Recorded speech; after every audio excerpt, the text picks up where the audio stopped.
Welcome to Not Starving Artists, the podcast. I'm your host, Brooke Benson, money coach and equity actor. I am your financial cheerleader, here to help you build your financial confidence and have power over your money. The best part, no budgeting or bi-weekly paychecks required. I went from being a broke BFA grad having weekly panic attacks about money to a financially confident, wealth-building actor and business owner. Money gets to feel fun, simple, and sexy, and I am going to show you how. Hello, everyone, and welcome back to the podcast. I am so excited for all of you to meet Jeremy today. He is the owner of a company called Personal Finance Club and also has a new company called Nectarine, which is about investing, financial advice. We're going to get into that later on in the episode. I'm going to let him introduce himself. He is a wonderful resource, a brilliant mind. And Jeremy, welcome. Tell us about yourself. Hi, Brooke. Thanks for having me. Yeah. I guess my shtick is that I retired at 36 years old, and now I basically spend my days teaching people about personal finance and investing. It's been always been a passion of mine. My path was I turned down a job offer out of college. I turned down a job offer from Microsoft to be a computer programmer. Instead, started my own company. I bootstrapped. I never borrowed any money. I never took on any venture capital. I grew it for 12 years and sold it when I was 34 for just over $5 million. My share after taxes was about $2 million. And I kept working at the job that I basically acquired when my company sold for 2 years. And then I quit that job. And then I had about, almost $3 million at that point. And I haven't really had a real job since then. Although, as you mentioned, I've kind of started a couple more companies, not really strategically, more out of just like necessity, because I started my passion project, Personal Finance Club, which is teaching people about personal finance and investing, which is something that I think everyone feels like they're alone and not understanding. They're like, oh man, I'm 30 and everyone else is doing this and I'm not. And everyone feels like that, right? And so I'm trying just to like bring, personal finance and investing education in a really approachable way to people. And I've been doing that ever since. That's amazing. So I'm curious to know what was going through your brain at right when you graduated college? Is that when you said like 22 years old, your Yep. 22-year-old brain, what were you thinking as you were declining that job offer and starting your company? It definitely wasn't a a decision of supreme confidence. I wasn't like, oh, this is dumb. I'm the next Mark Zuckerberg. I mean, Mark Zuckerberg was like in middle school or something. No, that's not true. He's almost old. He was like probably in college. I don't know, but he wasn't Mark Zuckerberg yet. But it was literally just like I didn't like working for a big company. I interned at Microsoft for 2 years, and so I went out there to Seattle for 2 summers, and I just didn't like it. I didn't like going into this massive office park. I didn't like that everyone around me worked for Microsoft. That it was like 80% dudes, that like we all were just like a little tiny cog in the machine, and you can like work there for a decade and never actually make a difference to anything. I just didn't like it. And Microsoft's not a bad company. I like they treated their employees really well and had work-life balance and gave everyone great perks and had parties, and like so. And to some people, that's exactly what they want, like a super solid paycheck. But for me, I'm just like, I hated it. And so I was like, I will do anything but that. I will burn my my master's degree to the ground to not go work for Microsoft. And so I think I probably would have like joined the Peace Corps, just like done something off the rails. But I was like dating someone who was still like, she was a year behind me in college, so she had a year left. And so I was like, well, I guess I'm stuck in this college town. And I couldn't find it. Like, I think I even emailed a couple like really small companies. I was like, do you guys need a programmer? Like, I'm a young, smart guy. Like, didn't get a response back. So I was like, all right, I guess I'll have to start a company, because I don't know what else to do here. I don't want to work for a big company, can't find a job at a small company, and that's what happened. Wow. So your interest in personal finance and investing specifically, was all that knowledge already in your head when you were making that decision and starting the company, or did that come later? I definitely wasn't the personal finance club guy back then. I remember that was probably around, I graduated in 2002 and 2003 from college. And I remember my mom made some really horrific financial decisions around the 90s dot-com boom, and then early 2000s dot-com bust. I mean, now this is like almost ancient history. So if you're like in your 20s, you might be like, I was a baby then. But yeah, back then, I still daydream about being able to like get to my mom back then. I'm like, do not do what that financial advisor is doing. That is Yeah. reckless behavior. And she lost like 80% of her money. And I had, Oh.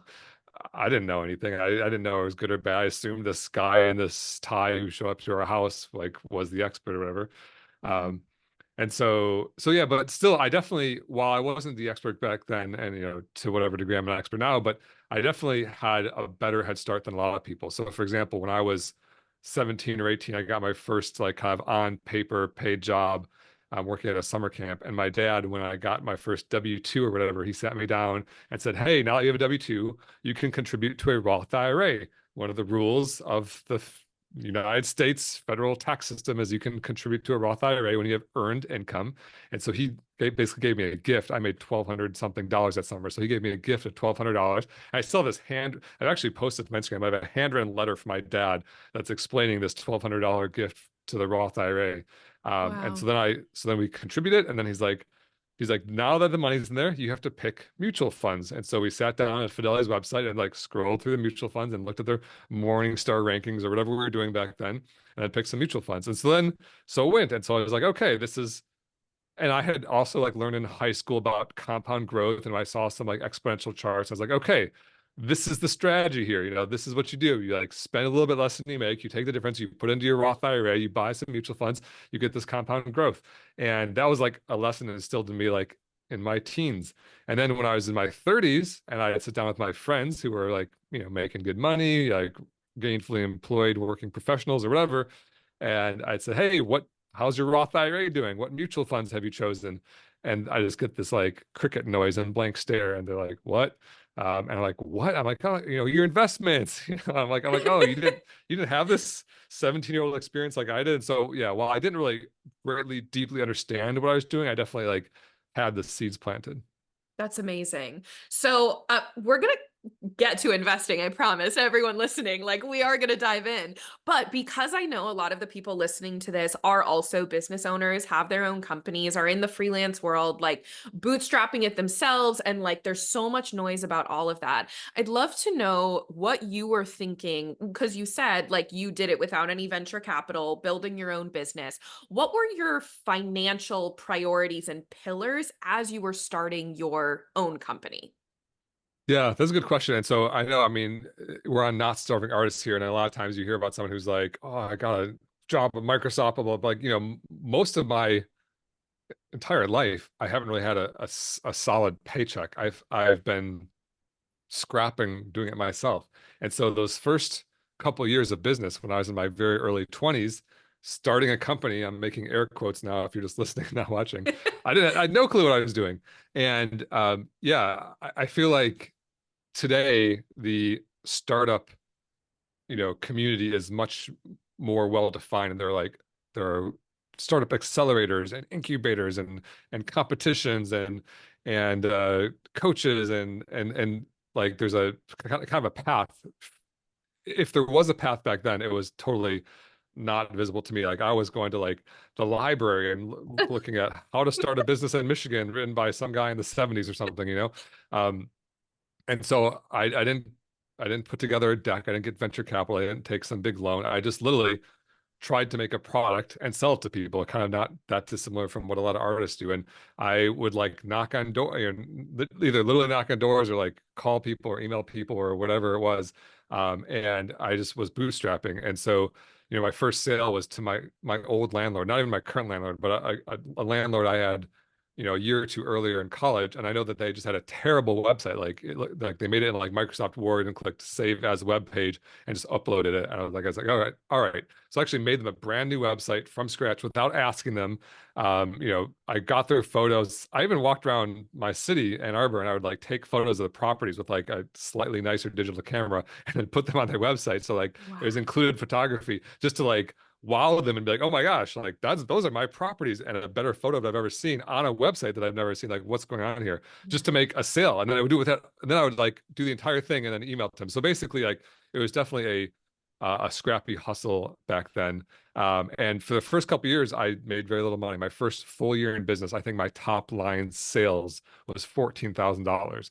And Mhm. then on that, I had some expenses, like startup filing forms or buying software or whatever it is a little 22-year-old needs to run his little software company. And so maybe I had $10,000 left. And even back in 2003, that wasn't enough to survive on. So I was living on a credit card for 2 years. And so over the course of the first 2 years, I racked up about $12,000 in credit card debt. And I wasn't spending, in my opinion, I was like the most frugal I could be. Like I was walking down the grocery store aisles, comparing national brand to local brand, anything I could do to not spend a penny, to prevent more money from going onto this credit card.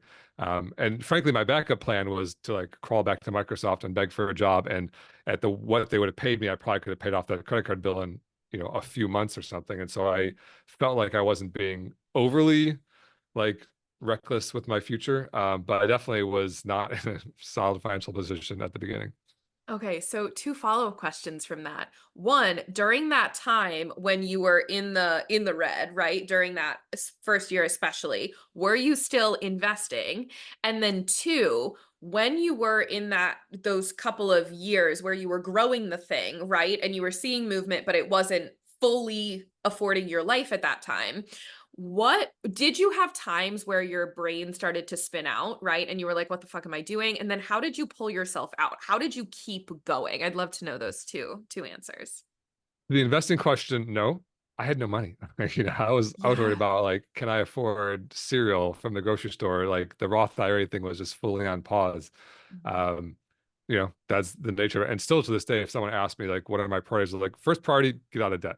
Yeah. If you're paying credit card debt, investing ain't time yet. So we gotta get out of debt first. Yeah, I'm so glad you said that because that's the same thing I tell my clients, the people in my community as well, is I think sometimes investing feels like a band-aid for bigger financial problems. Like as long as I'm still putting my $50 a week into my IRA, like I know there's a couple of clients who had auto pays going, but they were still in debt and they were feeling so squeezed day to day financially. And it was like, but if I stop investing, then I'm fucking myself. And it's like, Yeah. well, you're already kind of doing it because you're just doing this thing to feel better when it's not actually Yeah. financially the best thing for you. So it's okay that investing takes the back burner while you're doing the thing that needs to be done first to then be able to invest more in the future. So I'm glad to hear you say that. Yeah, 100% agree. And I also think that focus can feel a lot better when you're like, oh, $50 here, like $100 towards debt, like a little bit in the emergency fund, a little bit towards like saving goals, like, and you're like, okay, now I'm just stretched way too thin. If you just clear your plan and say, okay, I'm gonna do nothing but crush the smallest credit card debt I've got. And then like once that's gone, you're like, okay, that one pretty quick. And now I have one fewer payment in my life. Then you can roll it over and go over to the next thing. And so I kind of like to go in priority order. And that is still, working towards your long-term goals of building wealth because you're gonna get when you get to the investing step, you won't be having these 1,000 payments instead of $50 a week. Maybe it's $200 a week or whatever. And you're gonna make up the difference way faster. Definitely. Then what was the second question we talked about a second ago? It was, Yes, the you were second still question was investing and your what's the mental mentality when, space. yeah. Um, you know, to this day, entrepreneurship is an emotional roller coaster. Um, you know, I'm like on a podcast right now talking about my success or my early success, but like sometimes I wake up, I'm like, I'm terrible at this. What am I doing? My business is crap. What a mistake. I'm literally, and we talk about imposter syndrome, and I feel like I need to talk more about this publicly, but I'm like, uh, I'm in a position of great privilege in this world. Like, I'm a white American male. I'm 6'4". I'm healthy. I'm a multimillionaire. I have like a impressive to many resume, and like I think every day I'm terrible at this. I'm like a literally bottom 10% entrepreneur. What am I doing here? Um, and and it's not as bad as it used to be. I definitely now that I have like some accolades, I'm like, okay, like I can't be that bad, right? I can at least afford cereal indefinitely, which makes me feel much better. But early on it was even worse. Like so for sure. And to be fair, I think those memories have faded to some degree. I think a lot of times we don't remember pain. I think they say about like childbirth, like you don't remember the Yes. pain of childbirth, or no one would ever have two kids. And you remember like the resulting joy and everything. And I think that's probably true with entrepreneurship too. But I think at the time, yeah, I was like down in the dumps, and you'd have like a moment where like you make a sale. I'm like, oh my God, I made a sale. And then you start doing that. Like, okay, if I make one sale every week, multiply it together, it's gonna compound, whatever. But then like a month goes by and like the phone doesn't ring, no one emails you, and you're just like, I've wasted my life, I'm ruined, whatever. And so and I mean, so I guess that first part of my answer is like, you're not alone. Like that's very normal. And I think everyone feels like that. I think the harder part of the answer is what do you do about it? And for me, I'll just tell you what I do because I don't know how to tell somebody this. All I know is that like I was stubborn. Like I didn't want to admit to my friends that I failed. I didn't want to admit to my parents that I failed. I didn't want to um I didn't want to crawl back to Microsoft. I didn't want to look for a job. I just refused to stop. And and I think in business, persistence is probably the number one most important like skill or factor or like personality trait that you can have because you have to persist in the face oftentimes of reality not saying you're doing the right things. And Mm-hmm. the other side of that coin is like improvement too. If you keep doing the wrong thing and never change, that's not going to lead. But if you keep persisting and then keep tweaking things and improving, better marketing, better product, better sales, better services, whatever, like figure out how to like improve little tweaks about it, better social media, whatever it is. Eventually, you're going to get there. But there needs to be this like just like bullheaded persistency that drives you through those Yeah. dark times.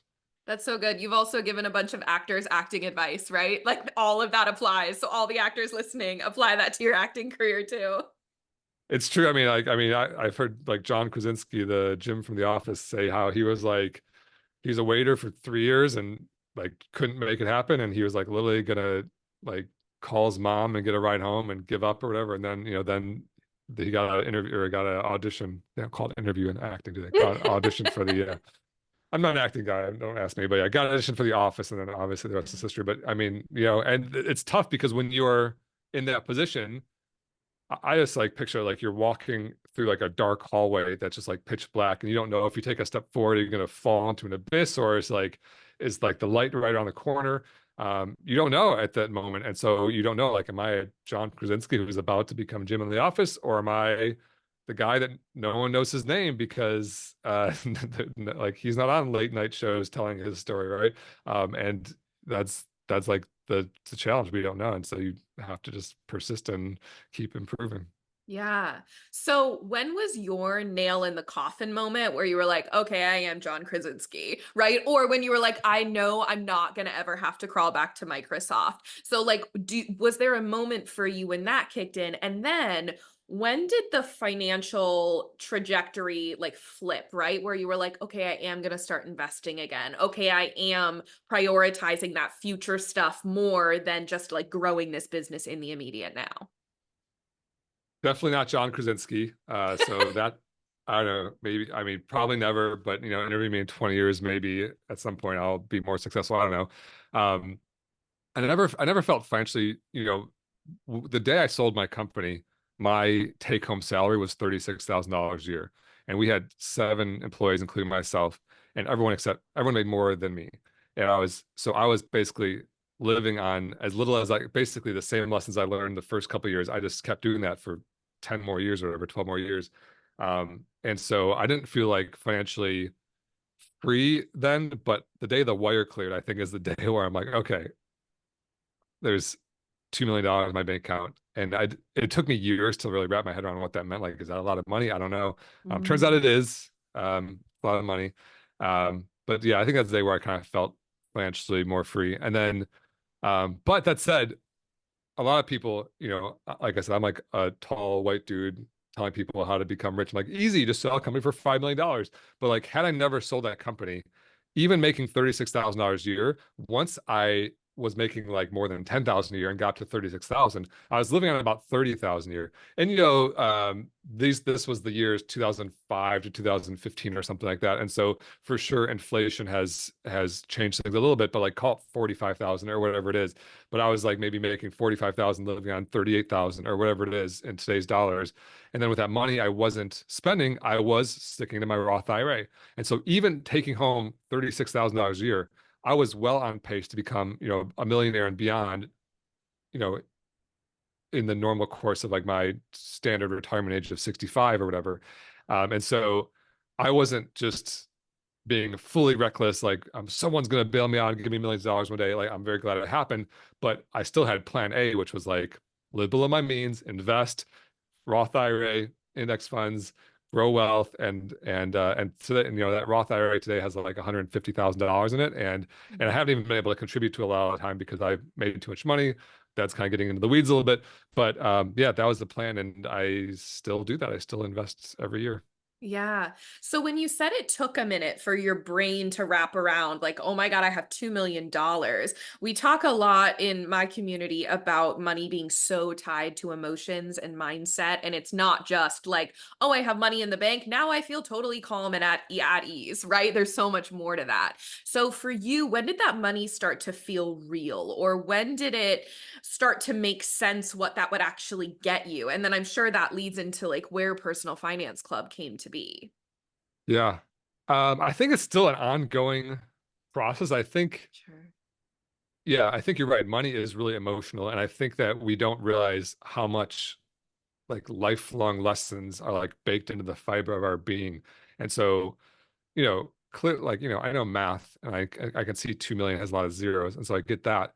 But I had a lifelong of like this extreme frugality behind me, and it wasn't easy to spend money, and still isn't. I mean, you know, a few months after I sold the company, I wanted a new backpack to like that fits my laptop and, you know, whatever, because I was like traveling now to the new office location, and I was going to spend like $100 in this backpack, which was like an outrage, you know, who would spend $100 on a backpack? For me, that no one, I didn't have that kind of money, and so then I like just remember like my stomach being in knots as I like walk up and down this like fancy store with brand new backpacks. Like it would have been like Craigslist offer up, or you know, whatever, like, you know, something really cheap.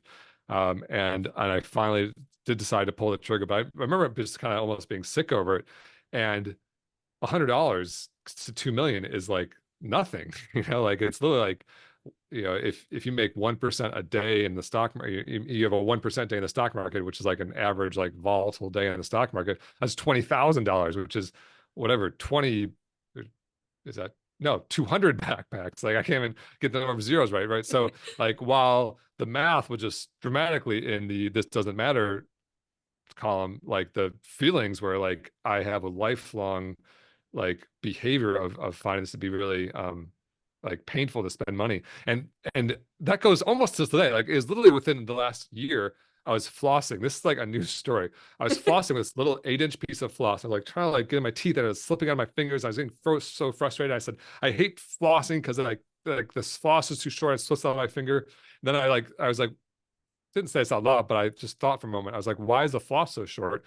And my only answer was to save money, because in my 20s, I like didn't want to buy more floss because floss is $3 or whatever, and I didn't want to spend that money. And I was like, and then, you know, by this point, I've had like years of like, okay, $100 isn't anything compared to where I'm at now. And so I'm like, okay, Jeremy, you're literally like sacrificing the health of your teeth, something that's like irreplaceable on planet Earth, um, to save a fraction of a penny on a piece of floss, whatever. Is like so ridiculous. So yeah, these things still are part of me, and I like still working through those like money mindset issues. Yeah, these things are ingrained. Like you said, they're like in the fiber of our being. So thank you so much for sharing that, because we all have these weird little quirks of like money hangups where you can't imagine spending a certain amount on something, but then you're like totally fine spending a certain amount on something else. So with that being said, I'm sure it's easier now for you, money mindset wise, to be like, okay, we've got millions in the bank, we've got millions invested, I can spring for the new floss. It's easier to do that kind of mindset work when you know you have the money in the bank and you have the tactical numbers to back it up. So I'd love now to transition into investing tactically, practically. I'd love to debunk a couple of myths about investing and financial advising, and then, of course, talk about how to get started and how to get financial advice that you can actually trust. So let's start with some investing myths. I would love to know for you, what do you think is the biggest investing myth that exists out there in the ether? You know, I don't think it's like one myth that everyone repeats, but I think it's a general sentiment that investing is impossibly complicated. Mm. Because when you talk to when I talk to someone who's like not investing or a brand new novice, they think things like movies with guys on Wall Street frantically waving pieces of paper over their head, or crypto or options or day trading or futures or pork bellies or oil, and like, Wall Street guys with suits and millions of dollars, and like and to like go compete with them is like to like, pick up a stick and walk into like a war or something against an army. And you're like, how could you compete? Like, you clearly aren't armed with the tactical knowledge and wealth that these guys are competing with. And like, the myth is that all of that stuff is necessary. And the reality is, all that stuff is nonsense. What Wall Street's doing, everything I just described, isn't about making wealth for the individual. It's about charging fees for themselves to make their own financial services more money. But actually, the path for an individual to invest is really, really simple. It's really, really, really easy. Maybe simple is not the word. It's one of these simple, easy things where it's easy. It's really easy to go click the buttons. It's not simple to figure it out because of all the complexity in the world. And so I'd say that's the thing that I always harp on, is like, this crazy complexity isn't something that you need to participate in, and isn't there for you. It's there for them, and it's to be ignored because you will make more money, much more money, by ignoring it and just doing the simple path. That's so good. So I want to talk about now needing someone else's help. That's what I hear a lot of, like, well, there's no way I could do this on my own, with the complication thoughts of like, this is so complicated. I definitely need someone to help me. And that thought of I can't do this on my own, I need someone to help me, has led a lot of people into relationships with financial professionals that don't have their best interest. Or even if they're not like bad and like shady people, they're spending a lot of money without realizing it, having someone do something that they don't really need to be doing for them. So that manifests as like, oh, my mom has this financial advisor and said she'd hook me up with him. So I'm paying 1% to this person and they're going to help me invest. Or like, oh yeah, I have this friend who has a friend who can help me manage this. Or like, oh yeah, I heard about this wealth management company, so I went and got started there. So I'd love to know from your perspective, that thought of like, I can't do this on my own, or I need help. What would you say to the people who think they can't do it on their own? And then also the people who are like, I need help. What kind of help should they be looking for? That's a great point. And I see that all the time too. Someone who's like starting out, first time making, more money than they needed. Maybe they've got a little bit of extra money, whatever, and they're going to start investing. And they say, the first question they ask is like, okay, I know there's this war of financial professionals out there. I'm gonna go find someone and like get me in the action. Like, I'm gonna go find my financial warrior because I can't find myself.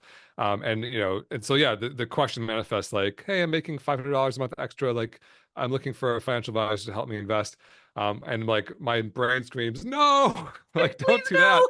Like, not necessary. Like, and you can literally read, for 2 hours or for an hour or whatever it is, and figure out how to do it yourself. Just like, go to a website, put your money in, click a button, and then you're done, right? And it can be so, so simple. And so um, for most young people, you absolutely do not need a financial advisor. For most people building wealth, the process is extremely simple. You spend less money than you make. With the difference, you put it into an investment account and you buy what's called an index fund, which is basically buys all of the stocks in the stock market. And then that's it.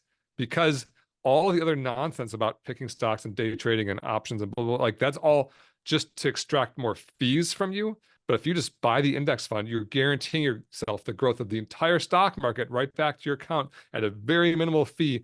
And any additional fees you're paying are going to hurt you. And you mentioned like a 1% fee or a wealth manager. It can get even worse, because what I think the most young people do when they are in this situation, they find themselves in the office of an insurance salesman, because these insurance salesmen are like crawling everywhere.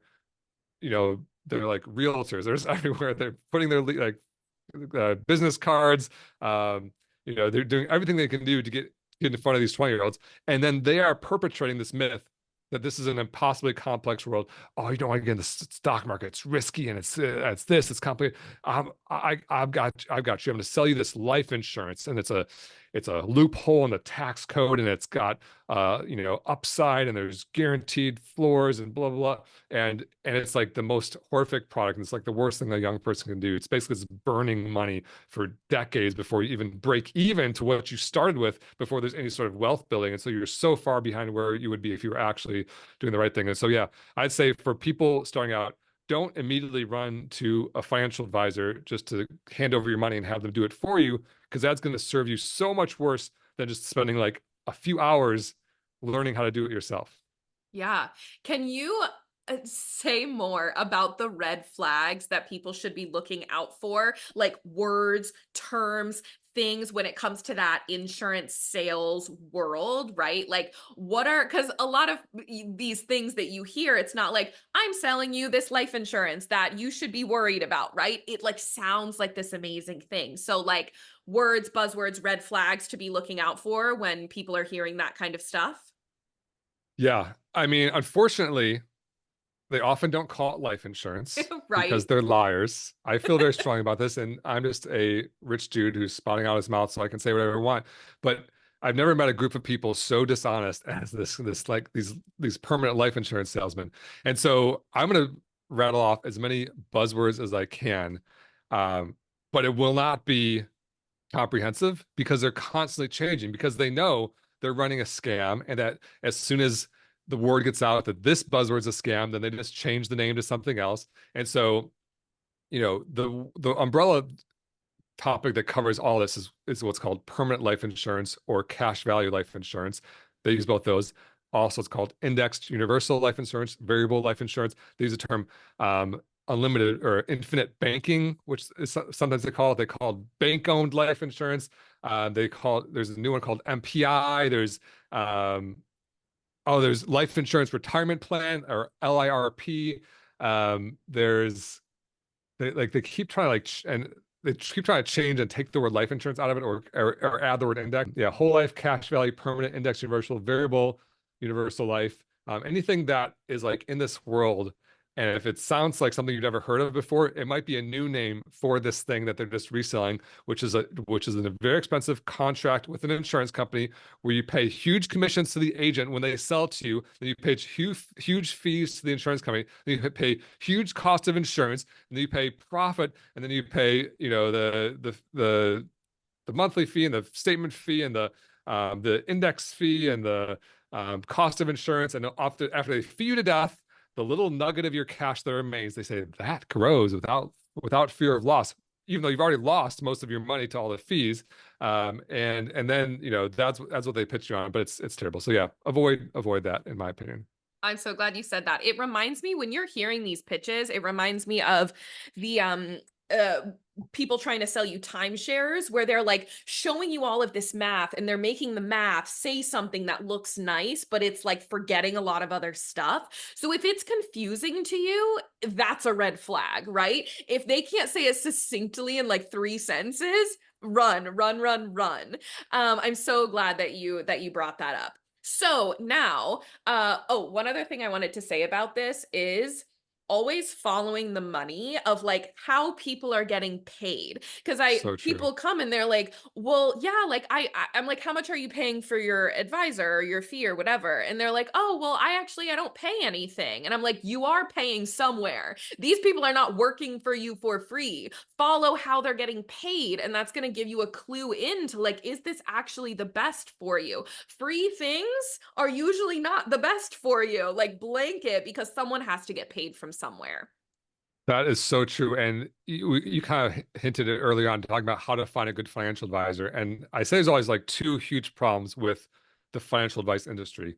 One is that there's a million letters that goes after people's names. There's a million terms and titles: financial advisor, planner, CFP, CFA, fiduciary. There's like a million terms, and everyone thinks like, oh, I need a fiduciary, I need a CFP, or I need whatever. But it turns out, like when you dig into each of these terms, like none of them is going to save you, right?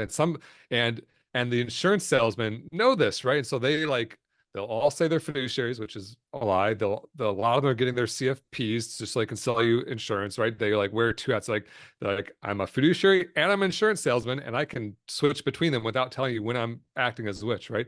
And so you're exactly right.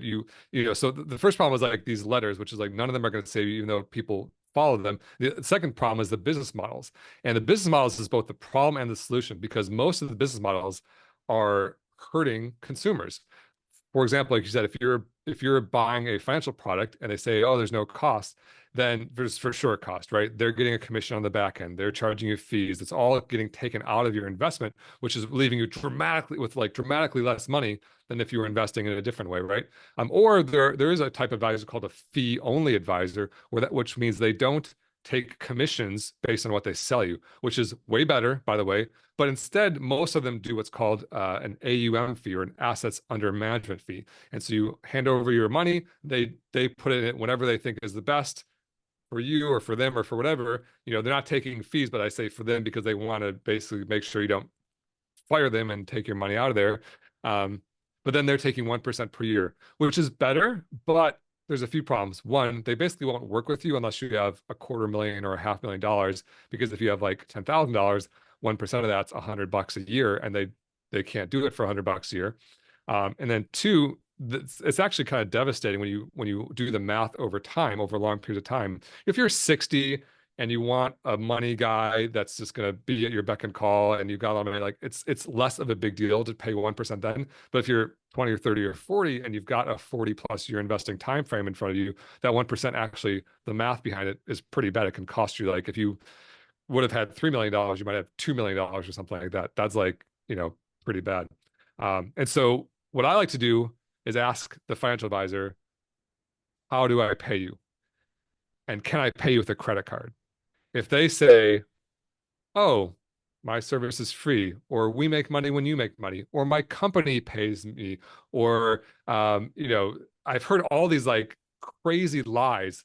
How do you get paid? My company pays me. Listen, jerk, I didn't ask you who's signing your paycheck. I'm asking you how I am paying you. I get that your company pays you. It's such an insulting answer. I'm asking, where is this coming out of my money? Not like, did you set up direct deposit at work? I don't care about that. And so they say all this stuff to like talk around, oh, we make money when you make money, or our incentives are aligned, whatever. If they say no to, can I pay you with a credit card? They're not getting paid directly from you. They're taking it out of your investments, and they're being dishonest about how they do that. And so that's what I say. Ask if you can pay with a credit card, because the best type of advisor, in my opinion, is what's called advice only, which means they don't have any commissions, they don't push any products, they don't manage your assets for a compounding annual fee. You pay just by the hour or by the project, like you would with a CPA or with an attorney or something like that. And then their incentives now are just solely to do the best for you, make you happy, and not try to like put your money somewhere that's going to work better for them. Yeah. Enter Nectarine. Like, this is a fantastic company that is honest and doing the right thing inside of financial institutions. So I'm so excited for you to talk about it and how people can utilize it. So tell us more about how Nectarine came to be, and then what it actually is, what it does, how it helps people. Thanks. Well, it basically was born out of this frustration, out of this conversation. I'd see so many financial advisors, oh, we make money when you make money, my company pays me, whatever. And I'm like, oh my gosh, just go to a financial advisor who charges you a clearly advertised hourly or project-based price, and then you'll know what you're getting into. And so I would explain this just like you do in your coaching plan, and then I'd get the obvious next question, which is, how do I find one of those advisors? And my answer has always been, I have no idea. There are not many advisors that do that, and they're hard to find, and they don't consistently advertise, and they all have different deals, and yada, yada, yada. And so I was like, there needs to be a marketplace for financial advisors to put their hourly rate, have reviews, have their availability, check out right online. And so that's what Nectarine is. Nectarine is an advice-only financial advisor marketplace. You just click find an advisor. You can filter by, your demographic or what you need. If you're like, if you're a teacher, or if you're in medical services or whatever, and then you can say, I need help getting started investing. I need help with a 401k rollover or whatever it is. It'll show you the advisors and their expertise. It shows you the actual reviews from real customers. It shows you their next availability, so you can buy it right on the site, and then it shows you the price, and then that's it. And yeah, we kind of did a stealth launch about a year ago, and we fully launched in February of this year. We've already served over, I think, 2,500. It's getting big. Wow. Over 2,500 customers. Actually, let me fact check myself before I spout something. 2,316. I did lie. Almost 2,500. 2,316 customers, and the average. And we like email everyone after their meeting. Please leave a review for this advisor. And almost half of people have left a review. I think we've had 40% of people leaving reviews so far, and the average review has been 4.94 stars. Because I think when a client talks to a financial advisor who is an expert, who's just has no incentive other than helping them, it's like night and day. You sit down with the insurance salesman and they're like, okay, we got to get you in this infinite banking. There's bank-owned life insurance. There's a variable universal index. And then you're like, oh, this feels weird. He seriously wants me to buy this for some reason. I don't know if he's right or wrong. And you just walk out of there feeling a little bit gross, but you're not sure because you don't understand this stuff. And then sit down with a financial advisor who has no incentive to selling anything. Suddenly, like, the ring of truth is like clear as a bell. And they're like, oh, okay, this person might give you life insurance recommendations. They say, oh, if you have small kids at home and you don't have life insurance, you should definitely get some. But instead of paying $500 a month for a permanent policy, pay $50 a month for a term policy. And with that $450 you're not spending on the life insurance, you should consider opening up a Roth IRA. And then we can share a screen, and I'll tell you what buttons to click, and they can basically do it for you right there on your Zoom call. But then your payment to them ends until, if you want to check in like a year later or whatever it is, you can choose at your will when you're gonna, use their services. That's what Nectarine is. Yeah. I love that so much. And again, like following the money, you're like, oh, I see. I'm literally paying with my credit card or my bank account for this advice that I know then ends there, right? Like it's so clear what you're getting in that transaction. Because they don't even have access to your accounts and all that other stuff. So there's nowhere else for them to be like sneaking money. It's just and I think it feels better because I can just log into my Fidelity. I can see all my money. And then if I want to, use their services again, I can, but you don't need to. And I think there's an emotional component here too about being in charge of your own money. I talk a lot about financial autonomy, feeling like the financial CEO of your life and business, especially as women too, right? Like we weren't allowed to have our own accounts until very, very recently. And so being able to have only your hands inside of your investments, to click your own buttons, have easy access to it. Like I had a client who was like, yeah, I can't figure out how to get into my account. I need permission from my advisor or whatever. And I'm like, unacceptable. You need to be able to access all of your money for that financial autonomy and what it does to you emotionally. So, what are some of the things that people can use a session for? What are the things that you can do during a session? And then if there's anything you can't do during a session? You can ask anything you want, anything in the financial world. I think it more comes down to what types of things can you get done in an hour? And sometimes you can get a surprising amount of stuff done. So, a portfolio review, a 401k rollover. In fact, like I think I might need to go to my own website here and list what's on. So yeah, business owner things. Yes. Yeah. What should I invest in? How much of a house can I afford? How do I roll over my old 401k? Should I go with Roth or traditional? How do I invest my kids? Can I get a second opinion on my life insurance, my financial advisor? These are all things that you can certainly cover in an hour.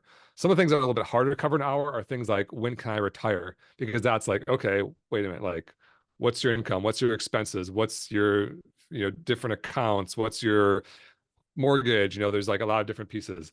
Things like, how would having children affect my financial future? When should I exercise my employer stock options? These are kind of more complicated questions that go beyond just an hour. When should I do Roth conversions? Should I sell my rental property? Kind of more in-depth things. Those are things that we have another product called The Plan for, if you want to basically get more involved. It's like an 8-week program where you can do everything all at once and get like a more complete outlook. Then you might want to do more and go with the plan. Or you can do multiple hours. Sometimes we've had, some customers come back 4 or 5 times and they just want to like kind of hash stuff out. And the beautiful thing is, like, it's all good. Like we have got, whatever you want is what the advisors want to do. Yeah. So I would love for you to talk now financially, right? For like money leaving someone's bank account. How does this end up financially better for someone than going with someone who takes a 1% fee or like is selling you into life insurance, right? Like the ROI over time. Because sometimes it feels like, well, if I can do this and I don't see any money leaving my bank account, but then this thing, money has to leave my bank account right now, that can feel like a hard decision to make unless you understand the actual ROI. Yeah. I totally agree. And that's like the worst thing about our business is that we ask for people's money. Whereas all the other misaligned incentive business models have this like great marketing angle, which is, hey, it's free. Come on in. How do I pay on the way out? Don't worry about it. And so Mm-hmm. I'll give you an example. So let's say you're 25 years old. Let's say you're 30 and you're starting with $0, but you're going to start investing $500 a month. Um, and then let's further say you put into an index fund, you get a 10% annual return, and you invest for 40 years until you're 70. That's like the whole life of your investing. So if you invest for 40 years, I did this wrong. Hold on. I'm doing real compound growth calculations lifetime. So you invest $500 a month for 40 years, you'll have $2.8 million, which is incredible, by the way. And that's just $500 a month. You can increase it, you can make it even more, whatever. But now let's say instead of going to Fidelity or Vanguard or Schwab, clicking open an account, clicking buy index fund, you say, I'm just going to go to Mahogany Wealth Advisors, and they're going to charge me a 1% annual fee, and they're going to charge you 1% expense ratios on the mutual funds, which are like invisible to me. And they never mention that it's actually draining money from my account. But what happens is if they're investing in the exact same stock market, but because they put you in these high fee, like access to the exact same stock market, it drains from the actual returns. And so instead of making 10%, you're going to make 8%. Is that a big deal?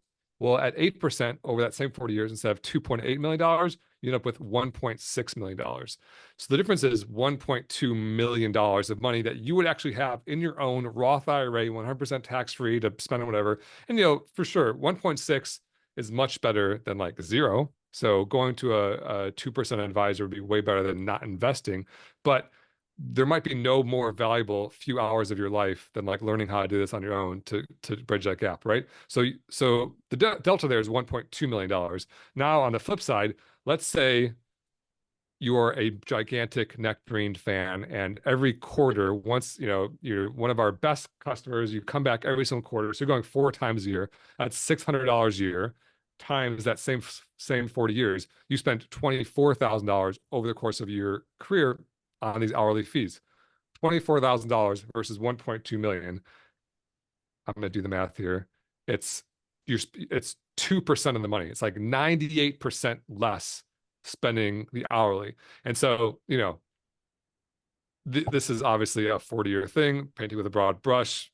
Projections, you're talking to the founder of the company who has a severe bias in favor of thing that he's working on. But the incendiary draining of the fees from your investment accounts over time is dramatically worse. Not only over time, instantly too. A lot of these have front loads where sometimes you put in $10,000 and they take out $600 for their commission, where there's 4 meetings with Nectarine right there instantly. And if you're investing less than 10,000, they're probably going to hit you some other way, right? So there's usually no way that these other types of business models aren't charging you like a whole lot more. So it's worth understanding that math when you're making a decision about, is it worth the $150? Yeah, I'm so glad you did the math. This is why money is incredible, because even though it's so attached to emotions and feelings, it is just math at the end of the day. So like doing that and being like, oh, 1.2 million, my brain understands that, right? Like that definitely tips the scales. So thank you for going through all of that to explain to everyone what the difference is. So next question is, when is someone ready for a session with Nectarine? My answer always has been, always will be, whenever you walk in any financial advisor's office, you are best armed if you kind of understand the basics yourself first. And so I think talking to a financial coach like you, or reading a book like The Simple Path to Wealth by J.L. Collins, or taking a course on index funds or whatever it is, some self-education, I think is a great first step. Because if you have no clue and everything's a total mystery to you, and your very first step is talking to a financial advisor, whether you're talking to Nectarine or you're talking to the most insidious type of life insurance salesman, it's going to be very hard for you to know if they're telling you what the difference is, right? And so while learning about money isn't very fun for most people, it's fun for me, but not for most people. I do It think gets to be fun. There are ways to make it fun. no, Yes, totally. And like Jeremy. I think it's scary, which is why it's not fun. But Yeah. once you like read a book and you're like, oh man, like that was my journey. When I had that 17-year-old Roth IRA or whatever. But then when I sold my company, I was like, okay, I need to get serious about this. I need to like learn how money works. I started reading every book I could on personal finance and investing. And it's like very simple. Like they all say the same thing. They say spend less than you make, invest the difference, buy and hold an index fund. This is how you do it. Like it's very simple stuff. And so once you kind of get that, you're like, oh, okay, I can get how I can ignore all this other stuff now.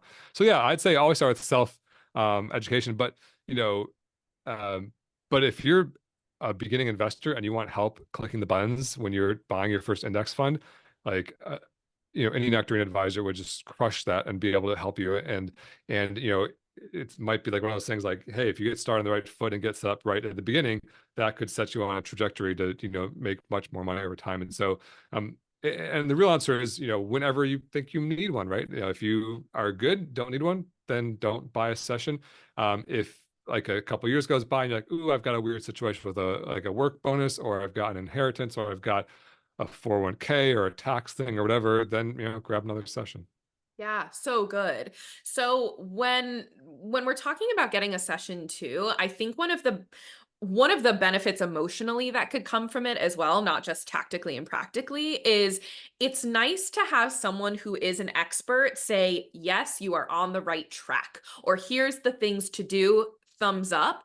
And yes, we can give that to ourselves, right? But I think with so much money, fear, and anxiety that's living in so many of us, having that second person who you know is an expert be like, you're on the right track. So you don't have to be afraid putting money into this investment account that feels very new to you anymore. I think that can also be a huge benefit. So when you're thinking about order of operations, right? First thing is that base financial education. And Jeremy, like you said, this can come from books. This can come from like Googling. This can come from a course. You have a course, correct? You have a Yeah, couple we of do them, have right? a course on how to build wealth by investing in index funds, which is it's the same stuff that's free on my site and on my Instagram and free in books. And we put together a course just to basically cover the expenses of running our little business. If you want to buy it, that's great. If you don't want to buy it, that's great too. Yeah, so there are courses and educational resources out there to figure out what you don't know. That's part of what I teach in my video training portal as well. It's like finances 101, the stuff you weren't taught in college. Here's what investing in index funds actually looks like. Here's the buttons to click, right? So you can get that base knowledge first. And then the second, and this is my opinion, I want to know, Jeremy, if you have a different thought on this. So that's the first layer. Second layer is, okay, now that I have my foundations, how do I make sure I have surplus and extra money to be able to invest? So that's the day-to-day money management, the cash flow, especially if you have a business, making sure you're cash positive, right? As a freelancer with fluctuating income, how do you make sure you have surplus even if it fluctuates month to month, so that you have extra money to then be able to invest? And then you start doing it on your own, but then questions will come up. And so now you're aware of what you don't know, or you know the questions you want to ask, or you do want just that extra layer of confidence of like, I think I've got this right, but I just want to double check.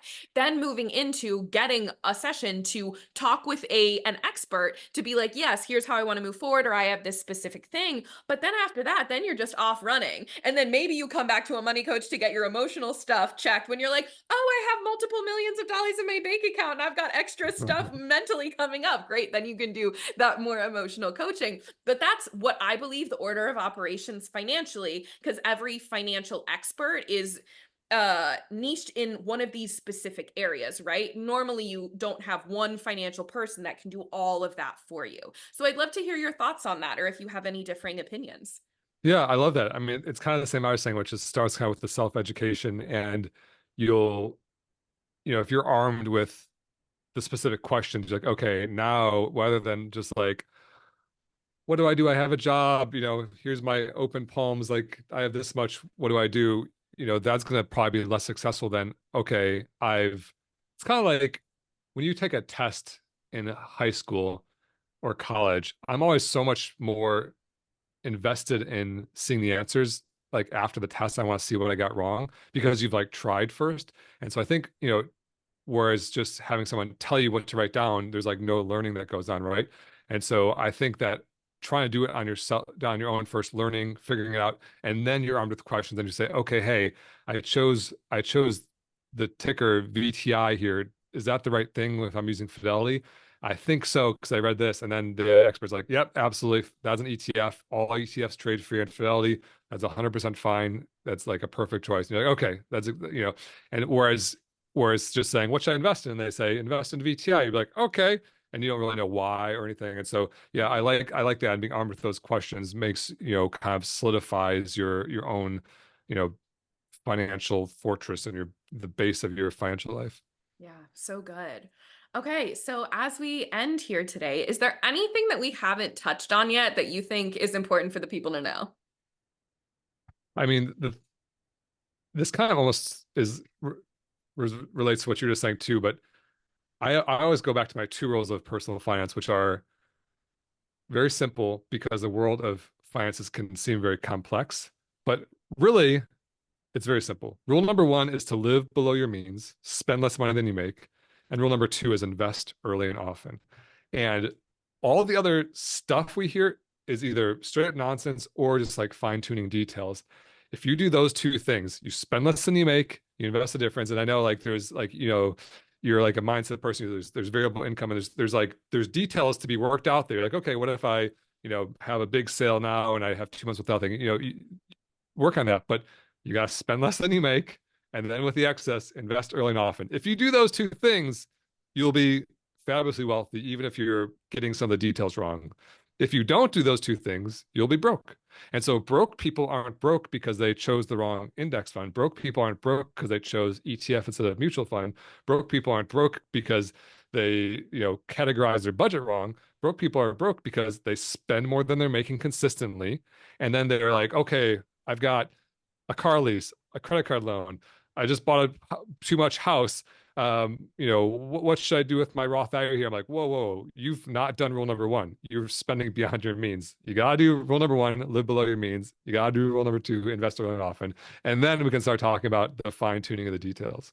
So good. That right there. That's it. If that's the only part of the episode that anyone hears, that's all they need to know. Because the analogy I use a lot of the time is like physical health. A lot of people into biohacking and fasting and, oh, I need to get this amount of fiber and I have to do this thing and this thing and this thing and like cold plunge and whatever. And it's like, are you sedentary throughout the day and are you eating whole foods? Because at the end of the day, that if you're not doing that, all the other stuff isn't going to matter, right? Like 100%.